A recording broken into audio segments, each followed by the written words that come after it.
And I am live. I am live. Well, hello everybody. So look, I am trying a new technology. I'm actually here in my studio, and I have a studio guest today, y'all, who is absolutely amazing. I can't wait for you guys to meet her. She walked into my studio with books, y'all. She got stuff. So I'm really, really excited for you guys to meet her. She's in the green room right now. And if you guys have any technical issues during this, as a matter of fact, if you can help me, if you can hear me, just say I got you, sis, or I hear you, or something, so I know that you all are with me today.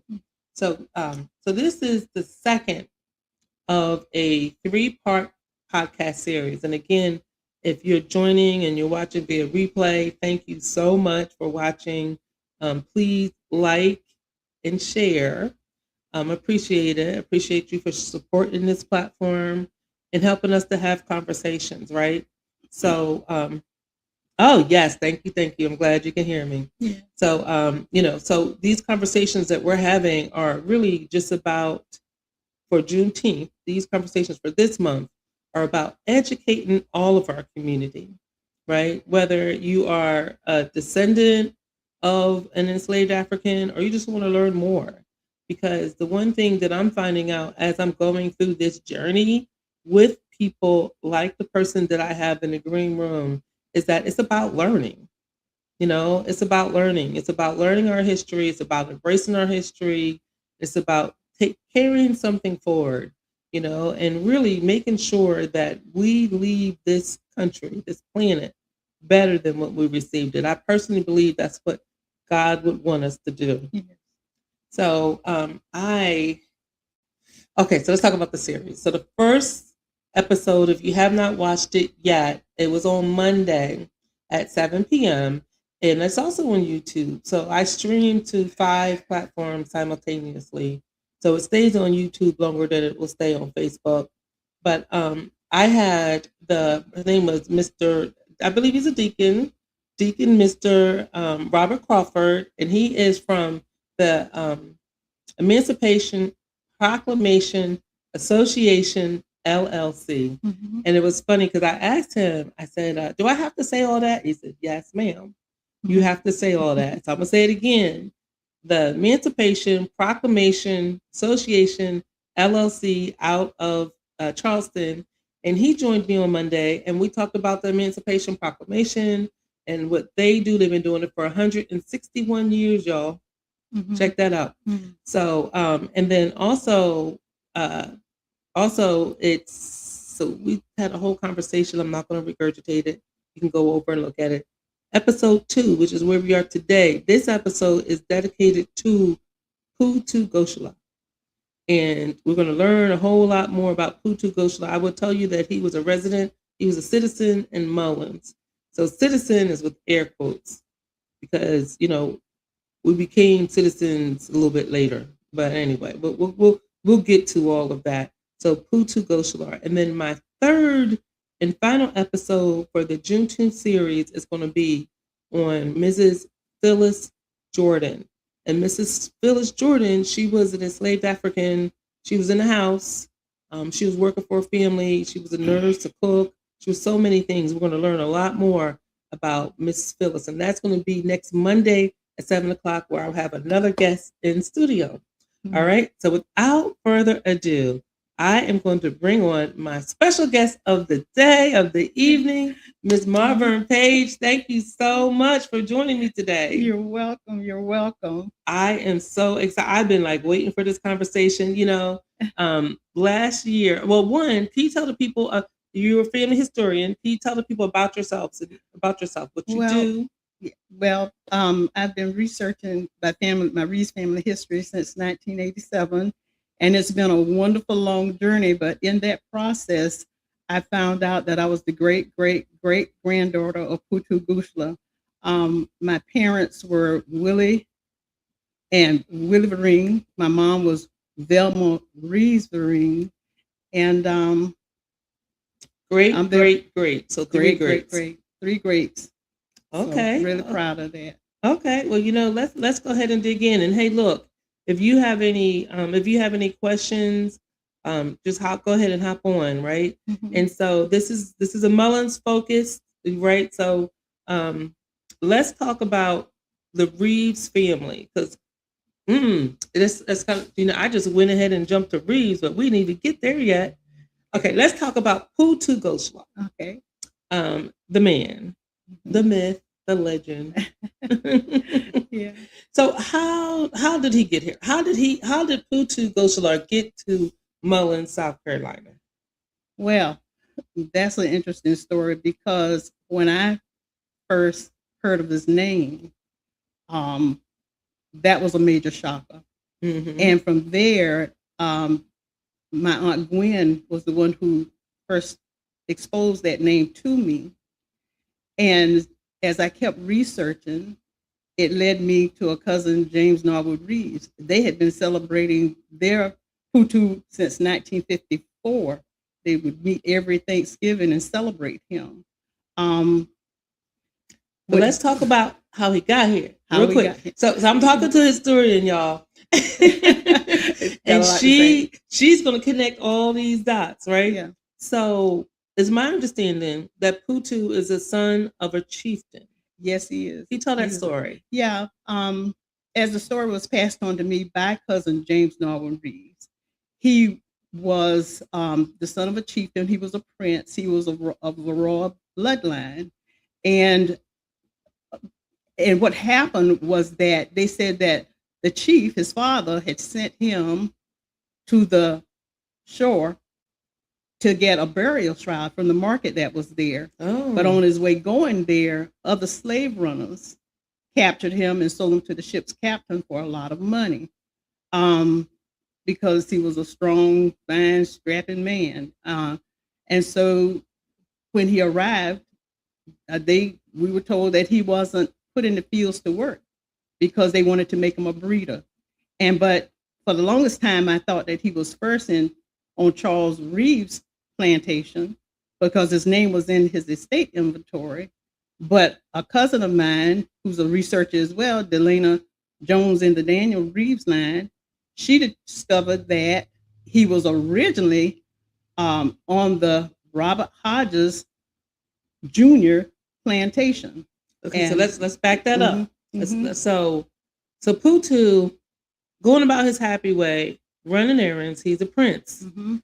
and he gets captured, kidnapped. Mhm. Right? It was no fun journey, Right. and he ends up somehow or another in Mullins, and those names that you were talking about were different plantation owners. Mhm. So let's talk about the significance of that. And y'all, if you listening, those of you that are listening, have you heard of any Poo Too Goshulars? No, because what happened was the first thing you would get was named, right? So when you arrived at a plantation, and the interesting thing, and we have some documentations that show this, is that his bloodline, they all had colonized names, but he didn't. He kept his name, Poo Too Goshullar, to the day he died. And you have evidence and proof of that, right?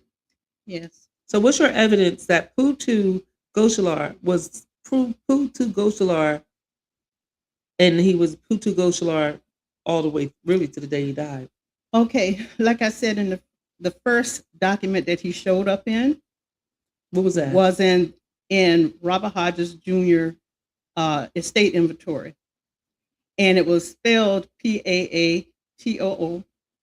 And then the next document that I saw was Charles Reeves' estate inventory, and it was spelled Poo-Too, and that's where I saw his name for the very first time. And then Okay, so can you see on the screen with me? I have the Robert Hodges 1816 estate inventory. yes, And his so value was $600 if you see that, and it's spelled Pattoo. oh, I do. I see it in the margins there. Mm-hmm. Mm-hmm. Wow. And so you have the estate inventory in 1816, and then you have census records, right? In the census records, he wasn't in the census records. His son was in the census records, Moses, Daniel, and they were all listed in Charles Reaves' estate inventory when he died in 1861. And that's, like I said, that's where I first saw him, down in the right-hand corner, POO-TOO.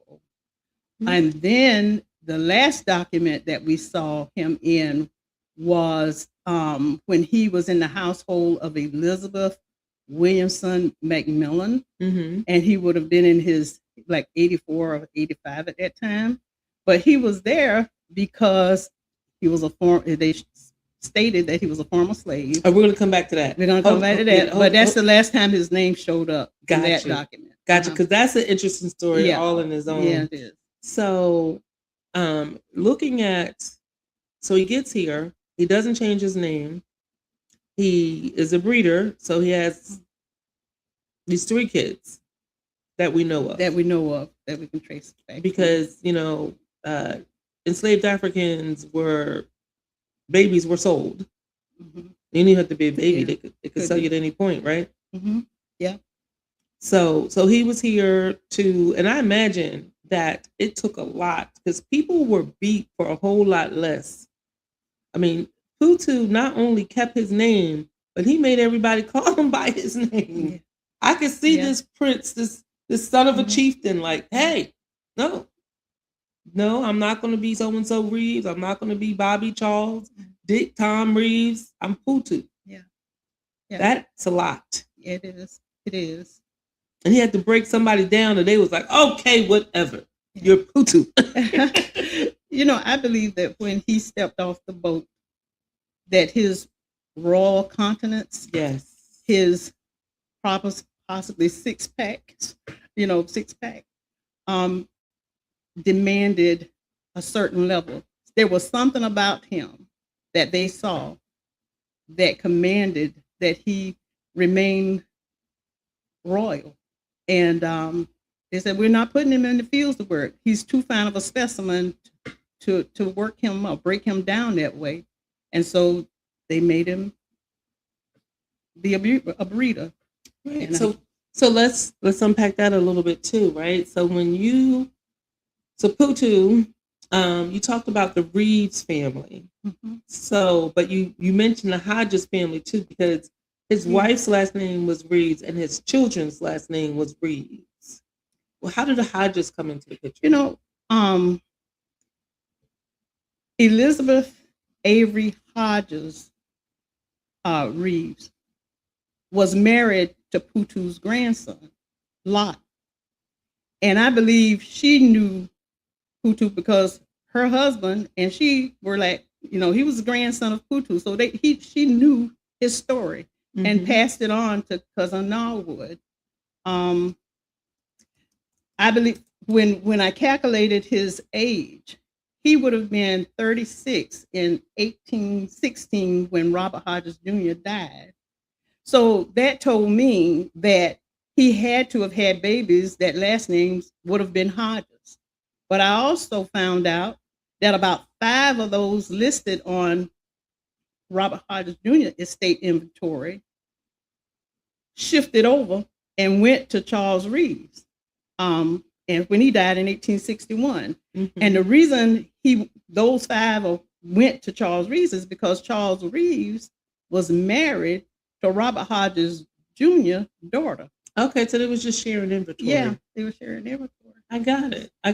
And it's the one, as you dig more and more into this, it feels kind of insensitive to talk about people as inventory or as breeders, right? Because there's cows in the field right now, and that's their job, but that's how it was. That's how it was here in Mullins at the time during enslavement, during a chattel enslavement in America. So Poo Too, here's an interesting thing, and I'm going to drop that because knowing that he didn't change his name, there's 2 facts about the time that blow my mind. One is I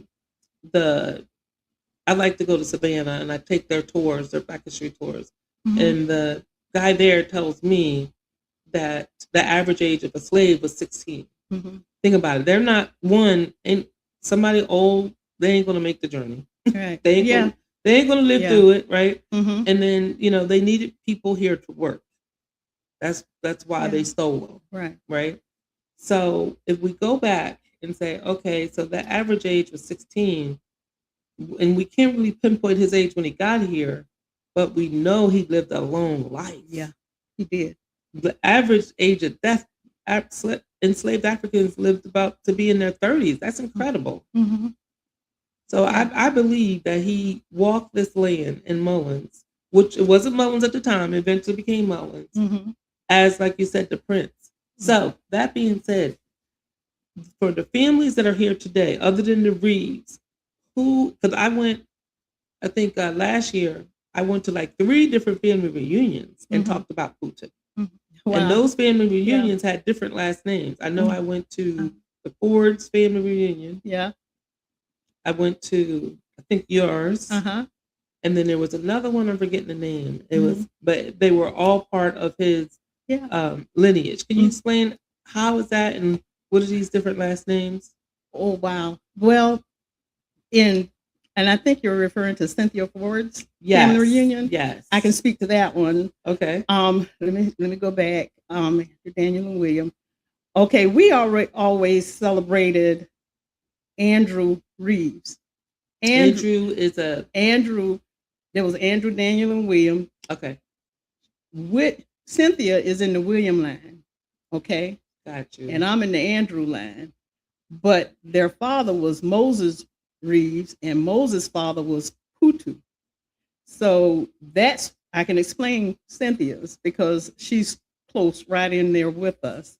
Now, the other one, I don't know the last name of who you might have been talking about, but because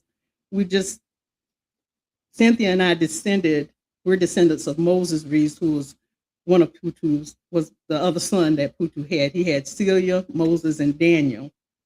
And I'm in the Moses line, and so is Cynthia. What's interesting is that, people say that, hey, I'm a descendant of a king or a prince or royalty. But in Mullins, there's a lot of Reaves hordes around here.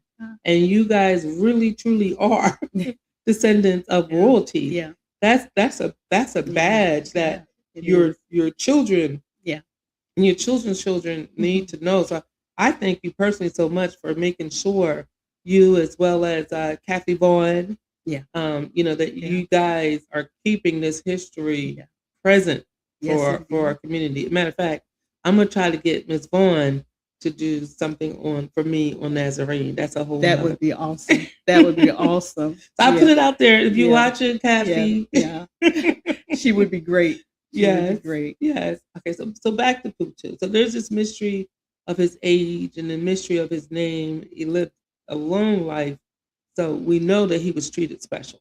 Yeah.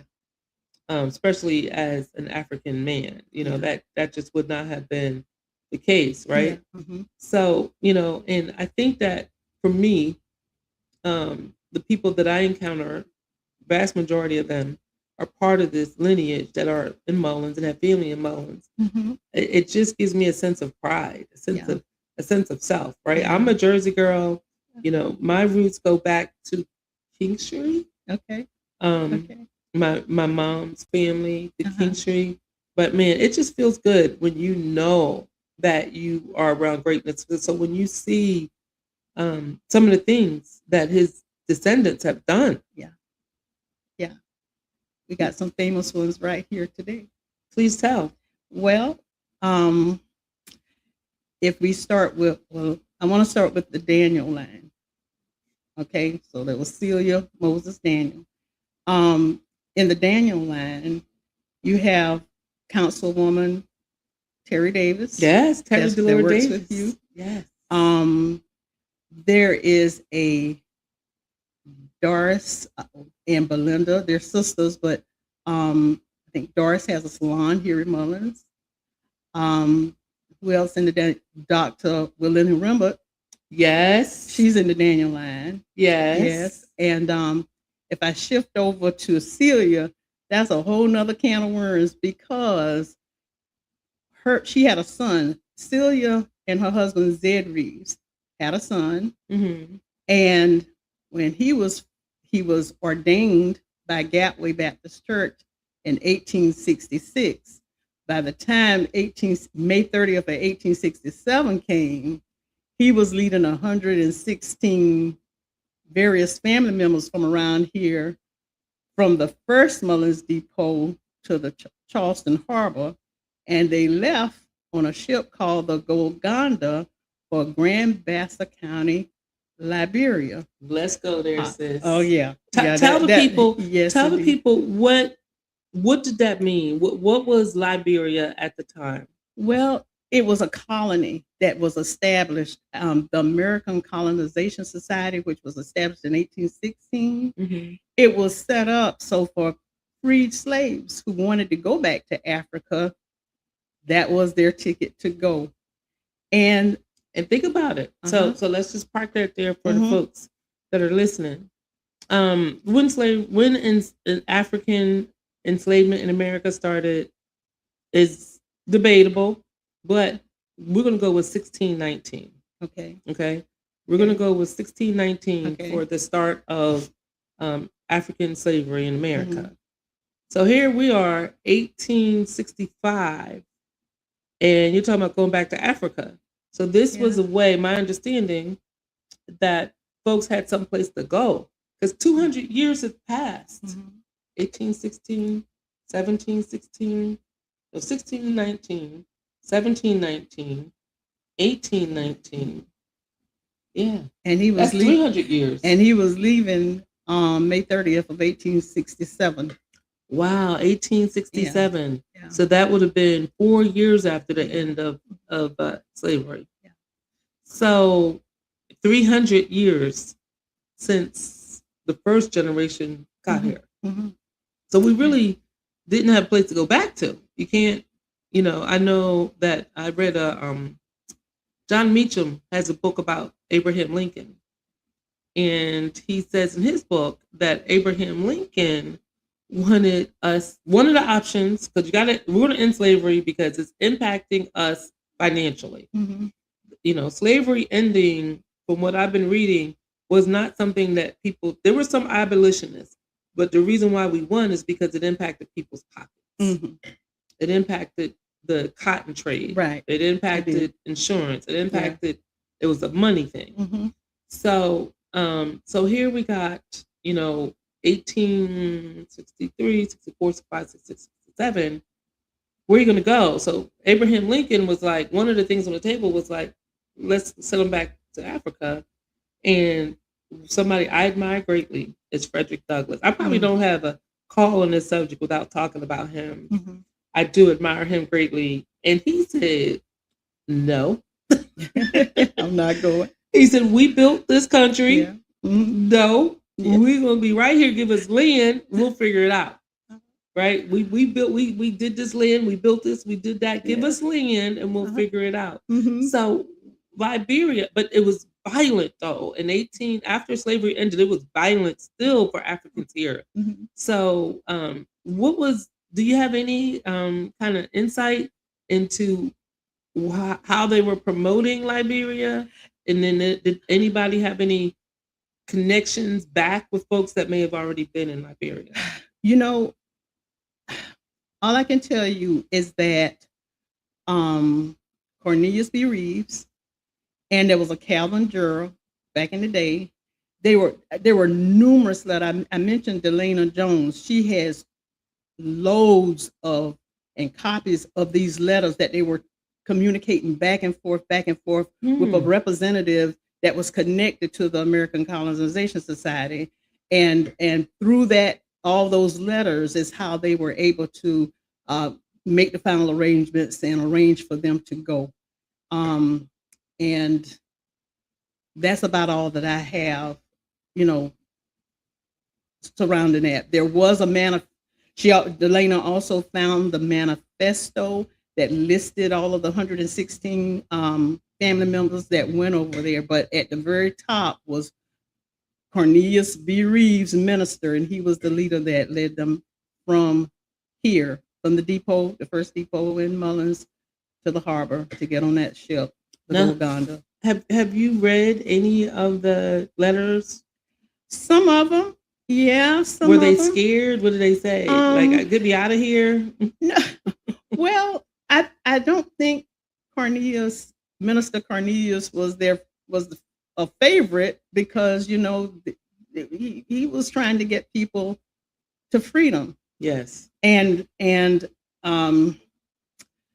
what I do know is that Delana also found a letter once they got there. Cornelius's older brother, Alan Reaves, sent a letter back to his parents. I'll say maybe about a couple of years later. It's on her letter, but I don't have the dates. I didn't bring that. Mm-hmm. But it was such a kind of a famous letter that Marverne Starr put it in their newspaper, and that's how she was able to find it. But in that letter, Alan was saying how wonderful it was for them to have the freedom and the liberties, that the soil was good for growing, and he was encouraging his parents and his siblings and his uncles, Moses and Dan, to come as well. But there were some people who were originally going, but I think they backed out. But that's to be expected. I get it, right? Because you're talking, 300 years later, and my goodness, like I know here.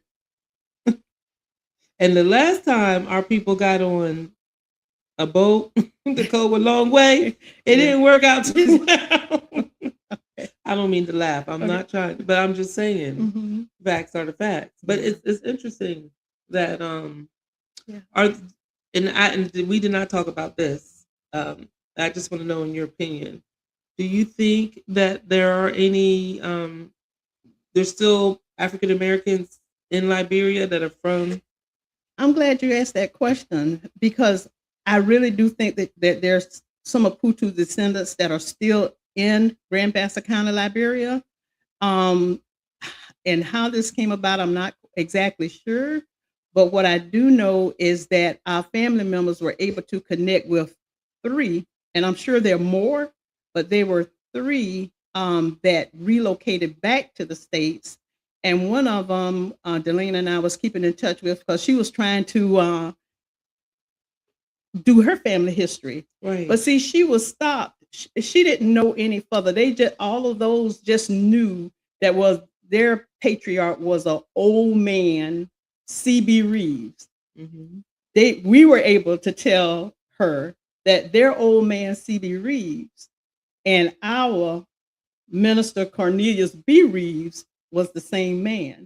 Wow. And we were able to tell her that his parents were Celia and Zed Reaves, and that Celia's father was Poo Too Gooshular. So we were able to finish their story that they had no idea existed. And so that was a real honor for us to be able to let her know that their story didn't stop at their old man, C.B. Reaves. Wow. We took them all the way back to Poo Too Gooshular. Wow, that is incredible. That is incredible. So he was here, and now all this is happening because Emancipation Proclamation was signed. And one of the good things that you've pointed out is that while we're celebrating Juneteenth, and the people in Texas had just found out that slavery was ended, we knew in Mullins, people knew that slavery was over. And we have evidence of that. And the reason is because in Grateful Memories of the book, Grateful Memories of James Robert Reaves and Sarah McMillan Reaves, they had a paragraph on page 16 saying that an old former slave named Old Uncle Patu, that he was in that household. Well,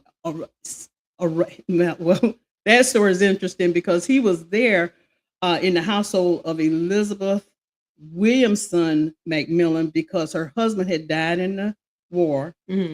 At the age of 41. They had 7 young children, and he was helping her shell corn night after night. Uh, and he had to dig this big hole up under her kitchen floor because they thought General Sherman was coming through Marion County. And they wanted to put the corn in, and they wanted to try to hide some of her valuables. And they finished all of that, smoothed out the dirt and everything. But then they later learned that General Sherman had turned toward Columbia and went on to burn Columbia on February 17th, 1865. So by that time, Poo Too was like 84, 85 years old. And there he was in her household. And from that point, we just don't have any supporting document to know when he actually died. And I'm hoping that he is either in the Reaves Cemetery on Old State Road or hopefully Norton. But we don't know. We just don't know. And Norton is actually, that's the one that's actually the colored cemetery, Yes, right? yes. Because for my research, if you go down to the Marion County Archives, the deed says colored cemetery. It was deeded colored cemetery in the 70s. So let's talk about, for those that may not understand, because you're a historian, so you just whip off General Sherman. So General Sherman, so the phrase 40 acres and a mule is because, can you explain to the people what that was all about? Well, see, General Sherman. Growing up, I just heard it myself. I don't have all the details. What I do know is that we didn't get it. We didn't get it. We didn't get it. But he was going through, and it was so interesting because he was Emancipation Proclamation was signed. The Civil War was still raging. People were still getting killed. They was fighting like crazy. But he's like, look, enslaved Africans are free. So not only are you free, I'm going to give you land. So he was going in, and in some cases, he actually moved the enslaved people into the house. But hey, you know what happened? These are laws, right? That's what I'm saying, y'all. We got to stay up on it. So he moved the enslaved people into the house, and then Civil War ended, and then our president, Abraham Lincoln, was killed 6 days later. And then the president became Andrew Johnson, who was not an abolitionist. So he rolled back a lot of those things that Abraham Lincoln and General Sherman had did. And it was interesting, and because the people that moved into the house, their land was given back to them. So you went from being a slaver to not having anything to what happened.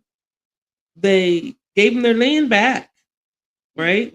So this is after Abraham Lincoln was dead. They gave them their land back, and then they gave them their land back, and then they gave them reparations for losing their slaves. Wow. Right. There is a podcast that Tremaine Lee did. It's so awesome. And this podcast talks about the reparations that were paid to white folk. Oh, wow. And his podcast talks about a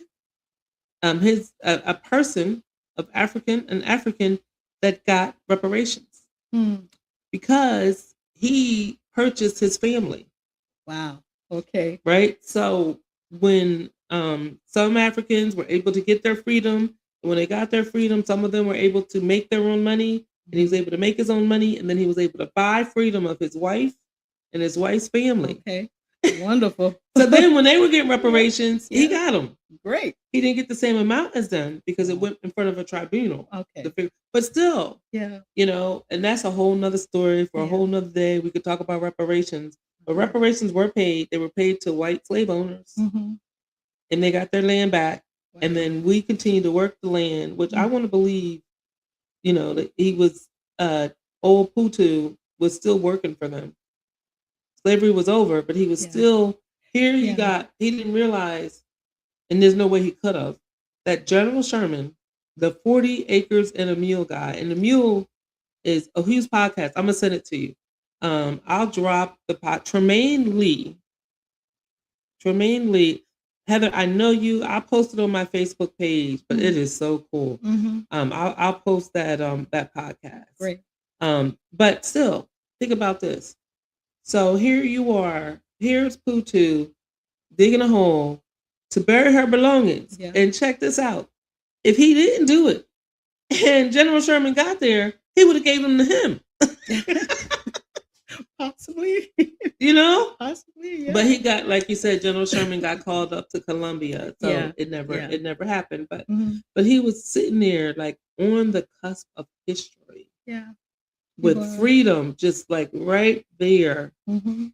you know. And I have to say it, you know, elections have consequences. Mhm. I just got to break this down real quick, and I'm sorry, Miss Page, but I That's got okay. to. That's okay. Because you think about Abraham Lincoln's first vice president was Hannibal Hamlin.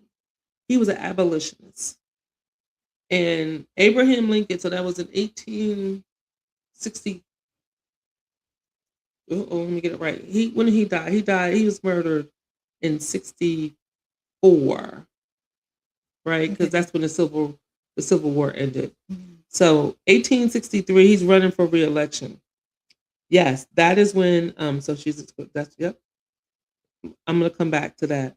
So he's running for re-election, and he decides that he wants to bring everybody together. So because the Civil War is still going on.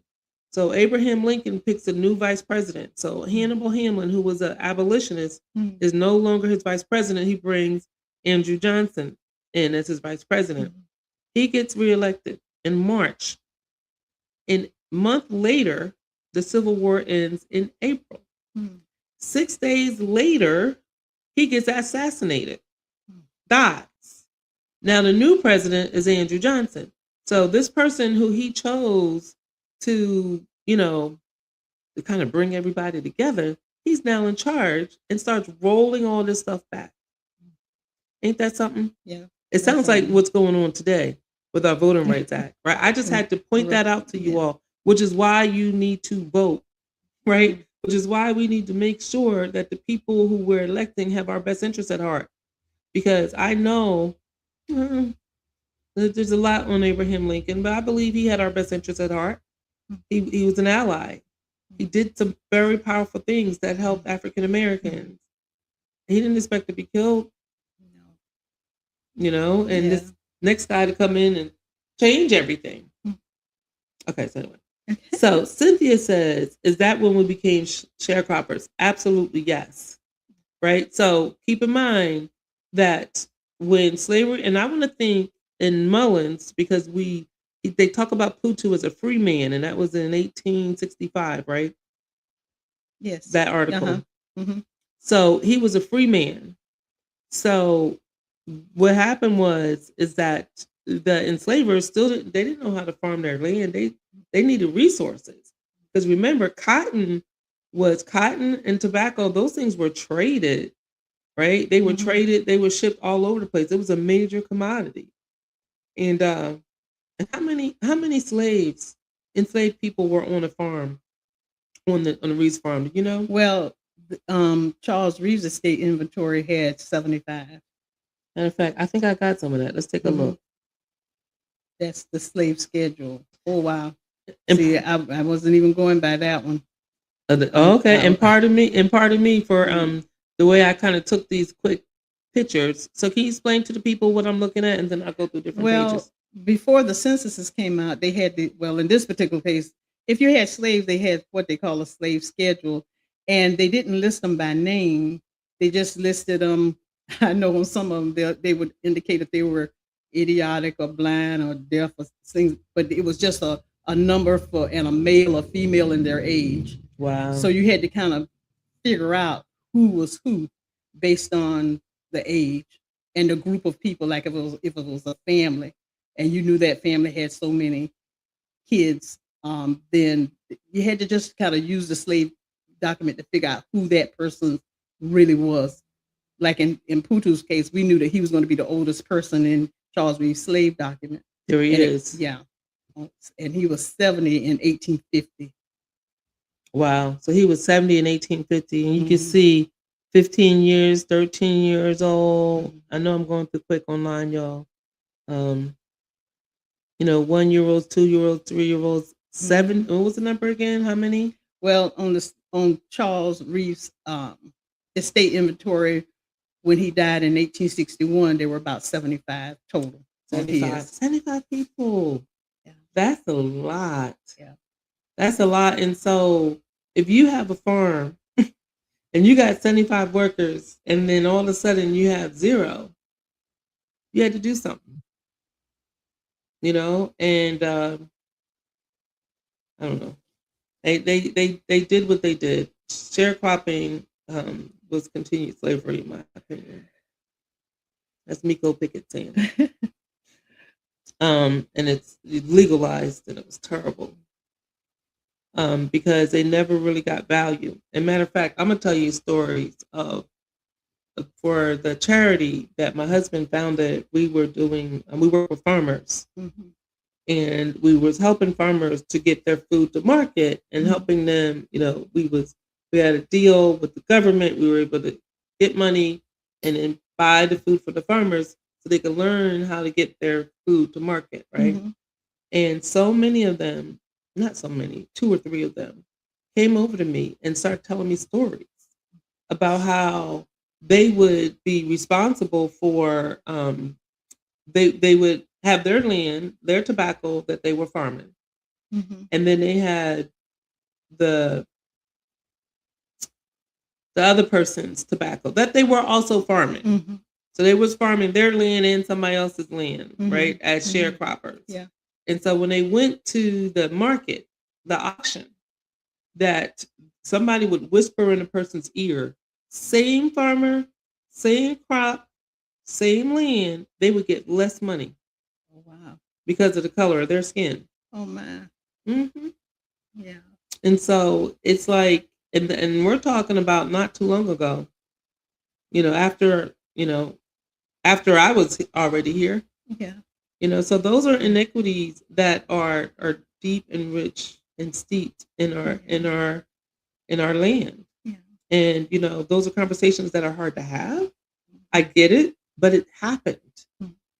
It happened, and it's not right, and those rights have to be fixed. That's a whole nother story. Let's get back to Poo Too. All right, and we're going to wrap this up. Any other questions, let me know, guys. Thank you so much, Cynthia. So I'm on with Marverne Page, and we're talking about Poo Too, the legacy of Poo Too Gooshular. And Marverne Page is a family historian, and I am so grateful for her and also Kathy Vaughn and others, all their cousins. I love when I'm talking to you, you be funny, you be like cousin this and cousin that. So these cousins have been just really digging in and researching. So when you think about your great granddaddy, Poo Too Gooshular, I'm going to give you the final word. I would like for you to tell the people what he means to you. Oh, wow. In the early years of my researching, I was so possessed. It was almost like a fever because it was almost like I could hear him saying, oh, go this way, go that way. You're hot, but you're cold now. And just finding a letter that was sent by Cousin Norwood and following up with him, and finding out the story that we knew Poo Too. We celebrated Andrew Reaves, but to find when my Aunt Gwen mentioned the name Poo Too, I had my energy went to a whole nother level. And to find out from Cousin Norwood that he was a prince, that meant the world to me because the saying that said it's kind of hard to know where you're going if you don't know where you came from. That's right. I want to leave with our whole family. We have someone that we need to live up to. He survived. And because he survived, we got here. And that's saying a lot. We are Gooshular, Reaves Gerald Strong. And we always need, and our future generations need to remember that There's also a little side note that I want to say. I have met cousins that know their family history and they hold it in their head. And I said, did you write it down to pass it on? To this day, still have not written it down to pass it on. And I think that's an injustice to our family members. The same thing with the picture. I never knew how my grandmother looked. And there was one person in the family that had the picture, and somehow one day she allowed us to see it. If there's that one picture, make copies of it so everybody else can see it. It's to me, it's kind of selfish just to hold on to it and then you die, and all of that history is lost. Wow. I would not know that we would have come from a royal bloodline had I did not take the initiative, because here in Mullins, the name Poo Too was almost lost to time. And so that's why I'm so grateful. He guided me. It seemed like his spirit was guiding me the whole journey. And in the end, I never would have imagined one article, 2 booklets later, and 5 books later, I made sure that all my family knew his story. They're saturated now. And if you want to show that last booklet, you can, Mayor, the one that I passed on to you. Let me see. I got it. Oh, and I have the story too about the General Sherman. Yeah. There it is. And that booklet, if anyone wants a copy of it, there, Gail Washington, who used to work at Penn Troy, she's the one who compiled this last booklet. Let me see. Her number is, 843-496-1986. And I'm sure she won't have a problem reproducing it for you for a reasonable fee. But I think you only may have until October to get it. This last booklet was done at our last family reunion, 4th of July in 2025. So, and it tells the story of Poo Too, all the details. So, love it. And so, if you're interested in this, definitely hit me up on social media, and I will make those connections for you to get you the contacts that she just said. Thank you. So, Ms. Page, I thank you so much for your time. I thank you so much for your research and your whole family. I feel like I am Poo Too Gooshular. Well, all right. That's staying alive. All right. Yes. Thank you so much. You're welcome. So, y'all, man, that was just pretty exciting. And I hope you could see why, whenever I'm around Miss Page, it's just something that fills me. I just feel like I got to learn more and more. And she's always pouring out. And it's not just her. It's also another historian in town, Kathy Bond. Same thing. We'll have just like a regular conversation. It'll turn into something completely different. So I am blessed and grateful to have been able to share Miss Marverne Page. And just like she said, right, that we need to write it down. Poo Too's story lives through our oral history, family research, estate records, and descendants who continue to tell his story today. Well, let's make sure that Poo Too and others like him, we keep their legacy alive. The story of Poo Too's journey reminds us that history is not just about slavery, that it's about identity. He didn't change his name. It's about endurance, and it's about the remarkable determination of a man who never completely lost who he was, and whose legacy still stays alive in Mullins today. Yeah. And as long as I am mayor, I am going to make sure that his legacy stays alive and well. So with that, I want to thank you all for watching, and don't forget, tune in next Monday at 7 o'clock, same channel, where we will learn about the remarkable woman, Mrs. Phyllis Jordan. Bye, y'all.